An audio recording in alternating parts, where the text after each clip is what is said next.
Madame, Monsieur, bonsoir. Je suis Axel Collangean, fondatrice de Caribbean Boss Lady. Je vous remercie de nous laisser entrer chez vous pour ce deuxième numéro des experts au féminin. Autour de moi, des chroniqueuses de choc, chacune experte dans leur domaine, et nous allons analyser l'actualité économique et sociale de la Guadeloupe. Bonsoir Joëlle Badralou. Pour celles et ceux qui ne vous connaissent pas encore, rappelez-nous votre champ d'expertise. Bonsoir Axel, bonsoir à tous. Donc je suis journaliste indépendante et j'ai un blog lifestyle où je parle de voyage, de culture, de gastronomie. Et ici, on va parler de tourisme et de gastronomie essentiellement. Très bien. À vos côtés, Maëlle Félix-Henry, directrice d'IRESA. De quoi allons-nous parler avec vous, Maëlle? Bonjour, je suis spécialisée dans la communication, dans la gestion de projet, dans la formation. Et j'ai une particularité, c'est que je suis une grande amoureuse du sport. Très bien. Cindy Bajazé, bonsoir. Bonsoir Axel. Même question que pour les autres. Alors, je suis juriste indépendante. Je suis à la tête d'un cabinet d'assistance juridique et administrative, Cindy Bajazé Consulting. Préalablement, j'ai travaillé 13 ans en cabinet d'avocat, j'ai fait mes armes et désormais, je propose mes services, mon savoir-faire aux particuliers, aux entreprises, aux porteurs de projets. Et au sein de cette émission, j'aurai une thématique qui parlera droit et justice. Excellent. Alors, aujourd'hui, sur notre plateau, Madame Emmeline Adémar, bonsoir. Bonsoir. Vous êtes experte comptable, vice-présidente de l'Ordre des experts comptables de la Guadeloupe et vous avez une actualité très intéressante, mais avant d'en discuter, nous allons regarder un reportage, une interview plus précisément, du président de la Chambre de commerce et d'industrie des îles de Guadeloupe afin de pouvoir illustrer nos propos. Je suis le président de l'ensemble des entrepreneurs du pays et je peux leur assurer une chose. Je ferai tout ce qui est en mon pouvoir. Pour moi, je suis en mission pour sauver les entreprises dans cette période extrêmement difficile, la Covid-19. On ne sait pas comment les choses sont en train de se dérouler, on ne sait pas qu'est-ce qui nous attend. Et donc, avec le préfet, avec le gouvernement, avec le conseil régional, qui est responsable de l'économie, donc avec le président Chalus, nous sommes en train de travailler, comme on l'a fait depuis le début, pour tout mettre en œuvre, pour essayer de sauver le maximum d'entreprises. On sait que ça va être difficile, on est conscient de la tâche, mais c'est notre devoir.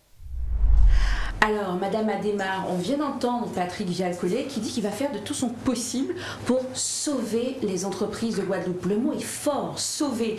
Est-ce que la situation est si catastrophique avec cette pandémie de Covid-19 ? Alors, il faut savoir, Axel, effectivement, que les entreprises ont été frappées de plein fouet par la problématique de la Covid-19, qui a entraîné pour pas mal d'entre elles un ralentissement de l'activité économique et parfois même une cessation temporaire, nous l'espérons, de leurs activités. Cela conduit très souvent à des pertes d'exploitation qui sont tout de même assez considérables. Donc, les entreprises et les dirigeants doivent pouvoir faire face psychologiquement aux difficultés de leurs salariés aussi, parce qu'il a fallu déployer l'activité partielle. L'activité partielle qui est un dispositif d'État qui a permis, entre guillemets, de payer les salariés en absence de travail. Cela a généré, entre autres, un manque à gagner pour l'ensemble des entreprises, la difficulté pour elles aussi également de se faire indemniser cette perte d'exploitation. Donc les dirigeants se retrouvent confrontés à la gestion de l'homme, à la gestion de la situation, à une absence de projection, puisqu'ils ne savent pas réellement quand est-ce que l'activité peut redémarrer, quand est-ce qu'ils vont enfin exercer... Oui, on est dans le flou total. Tout à fait, exactement. Donc du coup, on a des dirigeants qui sont parfois en panique, qui ne savent pas trop à qui s'adresser. On a également les problématiques de difficultés de trésorerie, forcément, qui s'accompagnent aux fermetures d'entreprises. Et donc là, c'est dans ce genre de situation que l'État a mis en place certains dispositifs afin de pouvoir les aider. Mais en attendant, les entreprises sont en stand-by. Alors venons-en justement sur ces dispositifs. On sait qu'il existe plusieurs dispositifs, l'État, la région, tout ça a l'air d'être un peu dispersé partout. Est-ce que vous pouvez nous faire un point aujourd'hui en tant qu'experte sur les dispositifs qui existent aujourd'hui et qui sont à la disposition des entrepreneurs de Guadeloupe?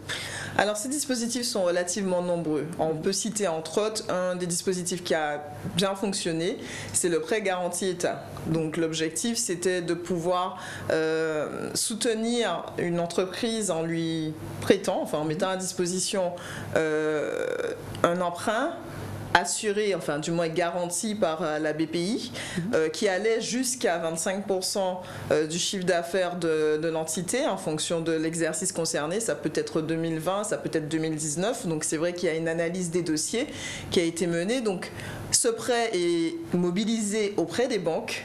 Et il permet à l'entreprise de bénéficier de ce soulagement, on va dire, en termes de trésorerie, et d'avoir 12 mois de différé initialement avant de pouvoir rembourser ce prêt.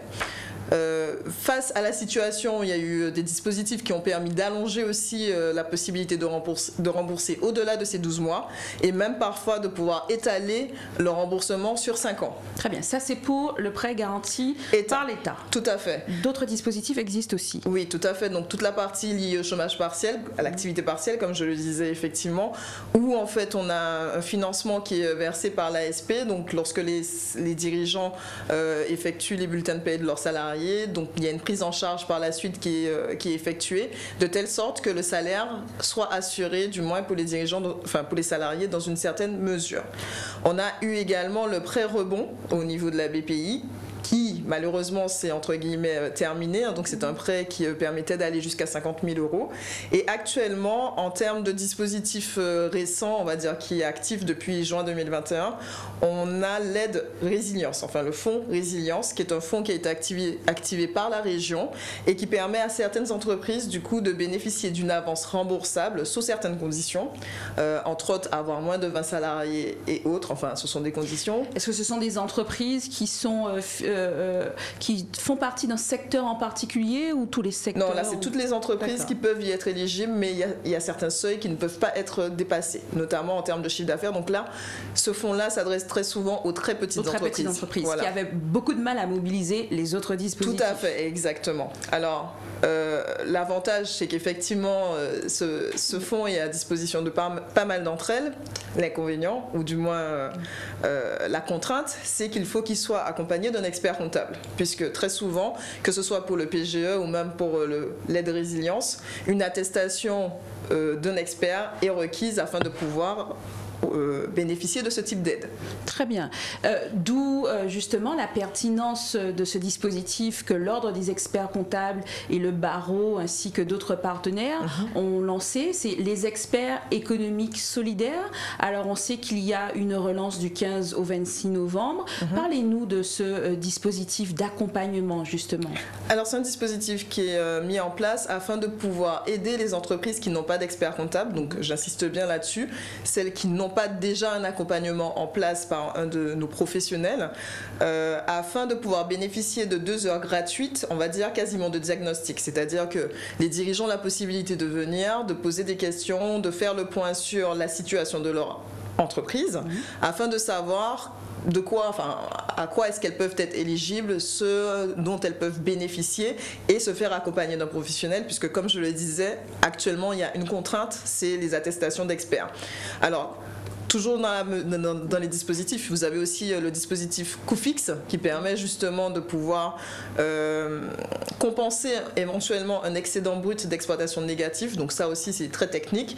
Et aussi pour ce type de dispositif, parfois limité, et bien l'expert comptable est requis. Donc c'est l'occasion pour les dirigeants qui n'ont pas d'experts dédiés de pouvoir rencontrer des experts comptables et aussi les avocats. Donc c'est une action commune afin de pouvoir se faire entourer dans ce contexte qui n'est vraiment pas facile. Et il y en a encore beaucoup des dirigeants qui n'ont pas d'experts? Oui, tout à fait. C'est-à-dire que malheureusement, il y en a beaucoup qui optent pour un comptable, entre guillemets, mais qui n'est pas nécessairement recensé auprès de l'ordre des experts comptables. Donc les comptables ne sont pas, comment dire, n'ont pas de garantie ou du moins n'ont pas accès notamment à certains dispositifs auxquels nous avons droit. Ces comptables n'ont pas le droit de faire des attestations. Il n'y a que les experts comptables inscrits à l'ordre des experts comptables qui peuvent le faire. Donc effectivement, on a encore pas mal d'entreprises qui ont du mal à aller vers nous. Pourtant, nous sommes des professionnels qui restent abordables et il faut savoir qu'effectivement, il vaut mieux se faire accompagner avec des personnes qui connaissent ce dont ils parlent plutôt que d'aller à tatillon vers un tel qu'on a recommandé ou pas en fait. Très bien. Alors, quel est le profil général, moyen des dirigeants qui participent à ces journées, les experts économiques solidaires? Est-ce que ce sont des très petites entreprises qui ont justement ce préjugé en tête que les experts comptables, les avocats sont très chers, il faut dire les choses telles qu'elles sont, ou bien vous avez d'autres profils aussi? Alors, c'est-à-dire qu'en général, les entreprises de taille relativement moyenne ou un peu plus grande ont déjà ce type d'accompagnement. Donc c'est vrai que ce ne sont pas forcément le type d'entrepreneurs qu'on va retrouver sur ce type d'action. Ça s'adresse particulièrement aux artisans, aux commerçants, enfin aux petites structures qui ont du mal effectivement avec cette approche, qui ne savent pas forcément non plus ce qu'on fait en tant que professionnel et en quoi est-ce qu'on peut les aider. L'objectif, c'est de ne pas hésiter effectivement à venir lors de ces actions et à poser des questions. Comme je disais, ce sont des actions qui sont gratuites, qui sont mises à disposition du public, du plus large public. L'occasion peut-être justement de pouvoir réussir à se faire entourer qu'on n'a pas nécessairement cette habitude. Donc c'est vrai que le profil, c'est plus le profil qui ne s'y connaît pas trop, ou qui a un peu peur, qui est hésitant. Très bien. Pas hésiter. Alors concrètement, comment ça se passe ces consultations? Le dirigeant arrive, qu'est-ce qu'il doit apporter? Est-ce qu'il doit lister un certain nombre de questions, de préoccupations, apporter des éléments? Comment ça se passe? Alors il vaut mieux effectivement préparer ce type de rendez-vous par déjà le recensement du statut, des difficultés rencontrées, depuis quand il exerce, puisque j'ai parlé d'un certain nombre d'aides, mais il faut savoir aussi que certaines d'entre elles sont activables ou pas en fonction de la périodicité, du début d'activité et autres.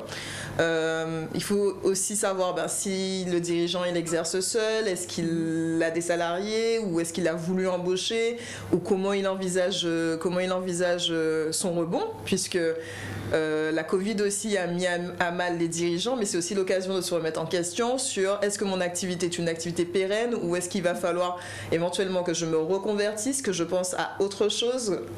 Donc c'est vrai qu'il faut venir en ayant entre guillemets en tête l'ensemble des difficultés rencontrées à l'instant T et ce vers quoi en fait le dirigeant veut tendre. Après, il n'y a pas de formalisme particulier, c'est dans l'idéal, mais un dirigeant qui sait à peu près ce dont il va parler, c'est toujours mieux, effectivement. Très bien. Quelles sont les questions que vous posent le plus souvent les dirigeants et les entrepreneurs lors de ces journées? Alors, elles sont vastes. Notamment, la question qui revient le plus souvent, c'est de quelle aide dont je peux bénéficier. Qu'est-ce qu'on peut faire pour moi? Là, je suis en difficulté, je ne sais pas trop quoi faire, je ne sais pas face... En fait, c'est vraiment un peu comme une bouée de sauvetage qui est lancée. Et qu'est-ce qu'on peut... En fait, on essaie d'adapter au cas par cas, comme je disais. C'est un diagnostic qui est posé en fonction de l'entité, en fonction de son activité aussi, pour essayer de lui proposer des solutions. Mais il est vrai que la plupart des activités, notamment lorsqu'on va regarder par exemple les restaurateurs, sont soumises à certaines contraintes comme des fermetures ou autres. Là-dessus, on ne peut pas faire grand-chose. Par contre, toujours en termes de dispositifs, on a aussi, du moins je n'ai pas abordé la question du fonds de solidarité, qui est revenu très souvent, mais ça peut être des dispositifs encore mobilisables, qui a été en fait un dispositif qui allait jusqu'à 1 500 € d'aide pour certaines sociétés, qui a été jusqu'à 10 000 € dans certains cas. Donc, par exemple, tout ce qui est restauration, tout ce qui est agence de voyage et autres. Donc, c'est le type d'aide aussi qu'on pourra leur proposer. Mais très souvent, la question qui revient, c'est comment faire pour faire face à la situation? Quelle aide je peux avoir? On entend souvent les chefs d'entreprise, les dirigeants se plaindre de la difficulté de mobilisation de ces dispositifs. Qu'est-ce qui freine en général? Quel est l'obstacle majeur? L'obstacle majeur, ça reste toute la partie administrative, très souvent, puisque c'est quand même relativement contraignant pour souscrire ce type d'aide. Il y a toujours des documents à fournir, il y a des conditions à respecter. Vous avez des dirigeants qui ne sont pas nécessairement non plus rompus à toute la partie liée à la digitalisation. Donc c'est vrai qu'on a parfois ce frein qui peut poser problème dans l'obtention de ces dispositifs. Après, comme je dis, en général, en se faisant accompagner par un professionnel, ça peut permettre de faciliter l'accès à ce type d'aide. Comme je parlais du fonds de solidarité, l'une des contraintes principales des dirigeants a été de pouvoir faire la demande sur le site impôt.gouv.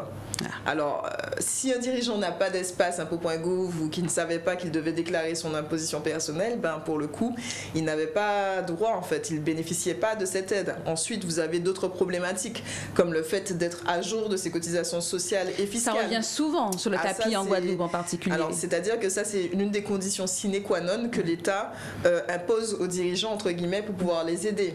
Mais là aussi, la difficulté, c'est qu'entre autres, quand vous avez des petites structures qui ne sont pas nécessairement structurées et qui ne sont pas accompagnées, elles se retrouvent confrontées à ce type de problématiques et là ça devient plus difficile de pouvoir les aider et de pouvoir les débloquer, puisque là il faut mettre en place un moratoire, il faut réussir à contacter le service des impôts. Donc il est vrai que nous en tant que professionnels on a des contacts qui sont des contacts dédiés, mais qui sont aussi très souvent submergés par la situation et par les demandes. Et oui. Alors, dernière question, si vous aviez un bon conseil à donner aux dirigeants en difficulté en ce moment, quel serait-il ? Mon conseil principal, c'est surtout n'hésitez pas à participer à ces journées qui sont proposées déjà de 1. Et de 2, n'hésitez pas non plus à vous rapprocher d'un expert comptable. Pour ceux qui n'en ont pas, ne pas hésiter non plus à contacter notre standard au 05 90 83 88 11. On a deux entre guillemets permanentes, Madame Lutin et Madame Jalton, qui sont à disposition, qui pourront toujours rediriger vers le professionnel qui pourrait leur correspondre. Et à la liste des experts comptables, nous sommes 170 en Guadeloupe, donc toujours se doter et se faire accompagner dans ce type de situation, ainsi que d'un avocat. Un dirigeant doit pouvoir être entouré à la fois d'un avocat, d'un expert comptable, de conseiller en gestion de patrimoine. On n'en parle pas souvent, mais très souvent de cette partie-là aussi. Un dirigeant ne doit pas être seul. Dans son activité, en général, il va se concentrer sur son exploitation, sur ce qu'il a à faire. Il ne connaît pas ou il peut avoir des difficultés sur toute la partie administrative. Donc, de ne pas hésiter justement à pouvoir se forger cette équipe nécessaire à son activité de manière sereine. Très bien. On rappelle qu'effectivement, l'Ordre des experts comptables est sur Internet. Rappelez-nous le numéro de téléphone. 05 90 83 88 11. Très bien, merci Madame Adémar. Je me retourne vers nos expertes. Cindy Bajazé en particulier. On a entendu Madame Adémar qui le disait, un chef d'entreprise ne doit pas être seul. Dans vos activités au quotidien, c'est quelque chose qui se vérifie. Vous voyez cette difficulté des chefs d'entreprise avec cette période Covid? Ah oui, je vois en fait surtout que beaucoup de chefs d'entreprise ne sont pas aguerris, ne sont pas formés. Et comme Madame le disait, il y a toute une problématique par rapport à la gestion administrative. Donc je conseille très fortement à ces experts, à ces personnes, de se faire accompagner d'un professionnel, quel qu'il soit, dans le domaine en question, un avocat, un expert comptable, pour justement l'entourer et pour qu'il soit à même de mener à bien sa barque, tout simplement. Très bien. Maëlle Félix-Henry, vous, à IRESA, vous voyez beaucoup de jeunes start-upers, de jeunes dirigeants qui ont la tête vraiment dans leurs projets, dans leurs expertises propres, leur champ d'exploitation. Est-ce qu'ils ont conscience de ces difficultés et de cette nécessité de s'entourer, à votre avis? Alors, nous, en tous les cas, au niveau d'IRESA, en effet, on privilégie le fait de se faire entourer d'experts. Alors, notamment au niveau des rencontres, on a un événement qui est dédié à ça, qui s'appelle le Focus SFR. C'est un événement où on les met en relation avec un expert comptable, un avocat, un spécialiste en marketing, pour les sensibiliser aux enjeux que représentent ces professions. Au-delà de quoi, ils ont la possibilité, en effet, de choisir ces personnes si leur profil les intéresse, ou tout toute autre personne qui a ce champ de compétences. Nous abordons cet événement sur des thématiques qui sont très précises à chaque fois, donc elles varient en fonction des mois, et ça a pour objectif vraiment de leur faire comprendre qu'ils peuvent se concentrer sur leur expertise, sur leur domaine de compétences, en se soulageant des contraintes qu'ils ne maîtrisent pas en fait. Très bien. Alors on a entendu Madame Adhémar en parler très rapidement. Joël, j'aimerais avoir votre avis là-dessus. Il y a cette détresse psychologique des chefs d'entreprise dont on ne parle pas assez souvent. C'est quelque chose que vous avez pu observer, même en ligne aussi? Oui, dans mon entourage, il y a beaucoup d'entrepreneurs qui se sentent seuls. Et souvent, comme vous disiez, par rapport au coût, ils se disent j'ai une petite structure, je n'ai pas les moyens de recourir à tel expert, donc ils n'osent pas s'adresser aux bonnes personnes, ils n'osent pas frapper aux portes, et la solitude malheureusement est là. Et comme vous dites, la détresse psychologique est proche, donc c'est très bien qu'il y ait ce type de journée également chez ERESA, pour qu'ils osent qu'ils osent se rendre auprès de ces experts et être entourés d'autres entrepreneurs pour partager leurs expériences et sortir de cette crise en fait. Alors Madame Adhémar, cette détresse psychologique des dirigeants, elle se traduit parfois aussi sur la pérennité de l'entreprise? Est-ce que vous avez pu voir cela? Alors, mais c'est pas parfois, c'est tout le temps, puisqu'il ne faut pas oublier qu'un dirigeant, c'est un leader, donc il mène son équipe. S'il ne va pas bien, c'est son équipe aussi qui ne va pas bien. Donc, il est nécessaire. Et c'est vrai qu'en Guadeloupe, les dirigeants tiquent un peu lorsqu'il s'agit d'accompagnement, et pourtant Dieu seul sait que de plus en plus on parle de coaching d'entreprise, on parle d'accompagnement. Ce ne sont pas de vains mots. Il est vrai que nous, en tant qu'experts, on a un peu de mal forcément à le déceler, nous sommes des professionnels du chiffre, alors on va percevoir peut-être que notre dirigeant ne va pas nécessairement bien, mais il ne va pas nécessairement nous le dire à nous. Il est vrai qu'il faut, entre guillemets aussi, accentuer toutes les actions liées à l'accompagnement du dirigeant de manière psychologique. Ce n'est pas dans nos traditions, ce n'est pas dans notre culture. Pour autant, face à une situation comme celle-ci, même si beaucoup d'entre nous font preuve très souvent de résilience, puisque c'est vrai quand même qu'on a un peuple qui est relativement fort, parfois il est nécessaire de s'arrêter, de prendre du recul, parce que très souvent la tête dans le guidon, le dirigeant il va essayer d'avancer et tout. On risque l'implosion. On risque le burn-out, et il est vrai que c'est pas toujours facile de mettre le doigt là-dessus, et il faut aussi que le dirigeant puisse se dire parfois je suis seul dans ce combat, est-ce qu'il n'y a pas d'autres solutions, des aides psychologiques plus que des aides financières pour pouvoir sortir la tête de l'eau. On voit la multiplicité par exemple de grèves, donc on a parlé des difficultés, vous avez des dirigeants qui ont la problématique de la mise en place du pass sanitaire en interne. Nous on sent bien parfois les tensions avec nos clients qui sont inquiets parce qu'on leur dit écoutez, vous êtes un cabinet médical, il va falloir imposer le pass sanitaire à vos salariés. Comment faire? Quelle est la solution? Le dirigeant ne souhaite pas forcément le faire, mais il n'a pas d'autre solution que de passer par cette contrainte. Il ne sait pas comment réagir face à ça, il ne sait pas quoi répondre à ses salariés, il ne sait pas quelle posture tenir. Très souvent, ça le travaille le soir, le matin. Comment je vais effectivement payer mon salarié si je ne mets pas en place. C'est la vie familiale qui est impactée aussi. C'est la vie familiale qui est impactée. Vous avez des problématiques d'approvisionnement, de plus en plus de toutes les façons, puisque tout ce qui est entreprises externes qui fournissent les entreprises françaises ou même les entreprises locales, nous, on importe très souvent. On est dépendant et tributaire de cette situation. Donc là, comment je fais pour vendre lorsque je vais reprendre mon activité? Ce sont plein de petites questions qui travaillent l'intellect. Et il est vrai que le dirigeant doit réussir à pouvoir se dire à un moment donné, je pourrais peut-être pas tout seul. Il faut que je me fasse accompagner. Tout à fait. Alors vous avez dit un mot intéressant, la résilience.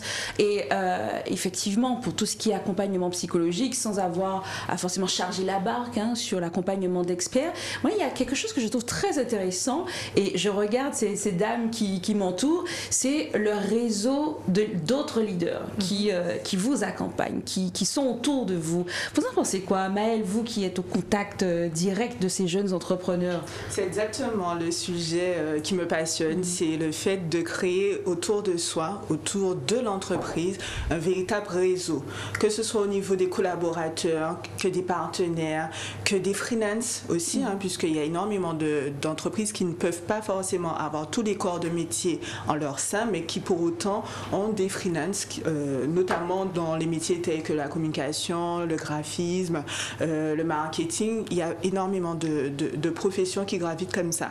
Et donc au sein d'IRESA, comme c'est un espace de coworking et de formation, il y a cette possibilité justement de sortir quelque part de l'isolement. Et je pense que c'est nécessaire, quelle que soit la taille de son entreprise, être au contact d'autres entrepreneurs, d'autres start-upers qui ont justement les mêmes réalités que vous, qui vivent les mêmes enjeux que vous. Ça permet souvent de trouver la petite solution qu'il manquait. La petite étincelle comme ça. La petite étincelle. Parce que très souvent, on pense que toutes les réponses viendront de nous. Or, une personne qui est peut-être pas du tout dans le même domaine d'activité peut posséder une réponse adéquate. Donc, on privilégie beaucoup le partage, on privilégie beaucoup les discussions et sur toutes les formes événementielles que possible, au niveau du brunch, au niveau des networking, des after-work, et ça permet de toucher comme cela différents corps de métier et différents styles d'entreprise. Cindy Bajazet, je sais que vous êtes très férue des événements de networking aussi. Vous, en tant que chef d'entreprise, c'est quelque chose que vous viviez au quotidien. Ça vous facilite les choses de pouvoir être au contact d'autres chefs d'entreprise, de trouver cette petite étincelle parfois qui manque pour pouvoir continuer à aller de l'avant? En fait, quand j'ai commencé à travailler, c'est vrai que j'étais un petit peu dans mon coin puisque j'ai aussi cette particularité et ça fait partie de mon tempérament. Et j'ai été poussée par d'autres entrepreneurs à aller, par exemple, sur des événements, comme Maëlle l'a dit. Et c'est intéressant parce qu'on reçoit des informations, on est au contact d'autres personnes et on vit ce que les personnes vivent parce qu'au début, c'est pas facile, il faut le dire. On a aussi des fois envie d'abandonner. Et quand on a d'autres entrepreneurs qui nous disent « j'ai vécu ce que tu as vécu, il faut continuer, etc. » Et puis d'être là entouré de personnes qui savent, qui vivent, qui nous connaissent un petit peu, qui sont bienveillantes, ça fait du bien, ça fait beaucoup de bien. Et moi, j'ai été entourée par des personnes bienveillantes, par des personnes justement qui m'ont accueillie, qui m'ont contactée même sur les réseaux sociaux pour me demander par exemple de venir sur des événements. Et je trouve en fait cela très intéressant et j'invite en fait tous les porteurs de projets, toutes les personnes qui sont en cours de création à justement intégrer une sorte de réseau pour pouvoir justement essayer d'aller de l'avant et de se propulser tout simplement. Très bien. Alors Joëlle, en parlant de réseau, de bienveillance, je sais qu'il y a cette sororité entre femmes leaders, femmes dirigeantes qui vous tient à cœur. Tout à fait. Pour vous, c'est vraiment important, surtout pour les femmes chefs d'entreprise, d'avoir cette sororité bienveillante? C'est déterminant. Je trouve que ça devrait être vraiment développé. Aux Antilles, on a tendance à être un peu solitaire, à regarder un peu ce que font les autres, à ne pas oser, à se dire oui mais bon j'avance toute seule, ça ira. Mais ensemble, on va plus loin. On va vraiment plus loin ensemble. Il faut vraiment développer cela. Et sur les réseaux sociaux, il y a des choses qui montent en ce moment, en Hexagone, ici aussi, il faut s'en saisir. Et vous parliez de bienveillance, il y a des réseaux sociaux bienveillants comme LinkedIn, où on peut vraiment se connecter à des professionnels et en off ou en direct sur la plateforme, vraiment pouvoir échanger et développer ce qu'il faut pour avancer, quoi. Très bien, très bien. Comme on dit, parole qu'amène parole. Et là, il y a cette idée de mentorat aussi, que des fois, ça se fait un peu de façon informelle, mais je crois qu'il y a des choses intéressantes à mettre en place. Pourquoi pas un sujet pour une prochaine émission. En tout cas, Madame Adémar, nous vous remercions. On rappelle le nom du dispositif et les dates. Alors, ce sont les experts économiques et solidaires. Donc le dispositif va du 15 novembre au 26 novembre. N'hésitez pas à contacter l'ordre des experts comptables pour avoir davantage de précisions sur les modalités et autres. Je rappelle le numéro de l'ordre, donc le 05 90 83 88 11. Dispositif en partenariat avec le barreau de Guadeloupe, de Saint-Martin, de Saint-Barthélemy, l'ordre des experts comptables de la Guadeloupe. Très bien. Nous vous remercions. Mesdames, Messieurs, on prend une pause publicitaire et nous vous revenons avec nos chroniqueuses après la pub. À tout à l'heure.